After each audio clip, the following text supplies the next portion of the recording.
Good luck and we will miss you. We'll see you in Taiwan.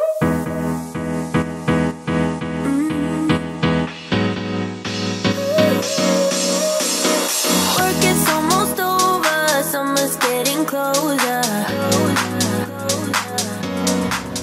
Daily burn for our early morning session. Always by your side, I'll be always by your side. Through shifting skies and endless miles, I walk with you through every trial. And it's enough, I gotta say, it's super important, we all need a place where we can just check in, kick back, unwind, surrounded by widows that feel like mine. These are the people sharing you up. Tears is for tears when things go wrong. Oh, a friendly shoulder, they got your back. With a love like that, there's nothing you lack. It's more than just being there. Hola! Wow. Hola na ngayon. Hola! Tapos na tayo mag-gym mga zoos. Tayo ngayon ay nasa kotse dahil we decided to go to Greenbelt. Dapat mag-e-ed sa Shangri-La kami. But our friend is here from overseas and she can only do dun sa area ng Makati. Kaya pupunta na lang kami dun sa kanya dahil hindi niya daw kayang mag-commute papunta dito sa EDSA Shang. So kami naman ngayon ay nasa traffic at papunta na doon. Pero moving naman yung traffic. Sadly, we are so hungry kasi fasting pa. Yung huli ko pang kain yung sa dinner kagabi with my bubblegum staff friends. And Oh, that was your last meal? Grabe. Kasi nga kaya ko naman talaga mag-fasting. Gusto ko lang talagang ma-burn ko ano yung mga nakain ko kahapon. Pero healthy naman yung kinain ko. Mga oyster, steak, at saka salad. Yun lang yung kinain ko kagabi. So, yun na nga. Gutom na. I am 16 hours fasting. So, papakita ko sa inyo mamaya kung sino yung imi-meet ko. Matagal ko na siyang hindi nakikita in person. Pero lagi ka naman kami magkausap pag may chance. Kasi artista din siya. From here in the Philippines, lumipat siya sa Taiwan. Doon na sila nag-settle down. And I'm so excited to see her. Tsaka yung mga anak din niya. Dahil alam ko kasama niya. Ako naman hindi ko na sinama sila Mimi kasi masisira yung cycle ni Mimi. Usually kasi kapag sinasama ko siya sa labas ng ganitong oras, nakakatulog siya sa kotse. Mahirapan naman siya matulog sa gabi. Eh, nagsuschool na siya. Kaya, weekend ko na lang sila siguro ilalabas. Ayan, nandito kami sa kahabaan ng EDSA. At as you can see, moving naman talaga. It's just that maraming sasakyan. Kaya, mabagal ang daloy ng traffic ko. Ano ko sinabi? Dire-diretso. Learn how to pause. So right now, I'm actually drinking my protein shake kasi pwede na.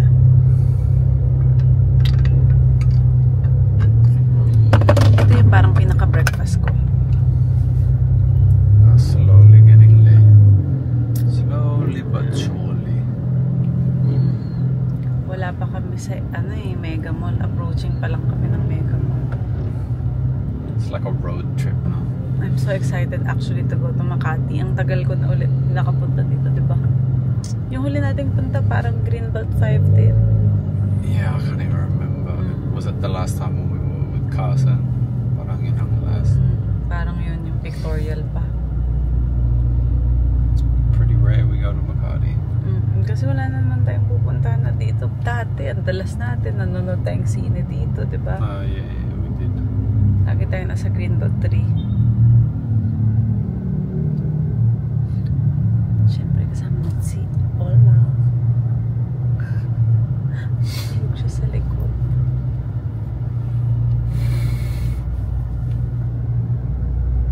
Ayan, nakapag-ayos tayo ng konti. Kapag kilay, kapag cheek tint. Yun lang. Tapos syempre, hindi natin kinalimutan ilagay yung Cara na rejuvenating cream.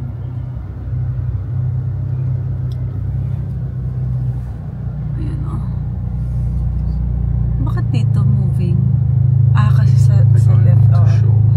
Punta sila sa show. Kakanan sila. Tapos dapat tayo It goes into one lane. So ayan, as you can see, approaching pa lang kami ng SM Mega Mall. Ang napakalaking mall. Bidley, you don't see very many of those.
Ang cute na flower.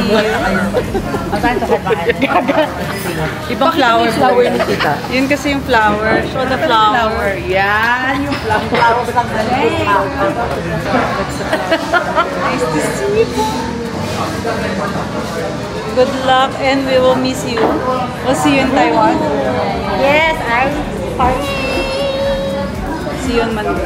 Okay, see you. We're leaving. We're gonna go to Morocco.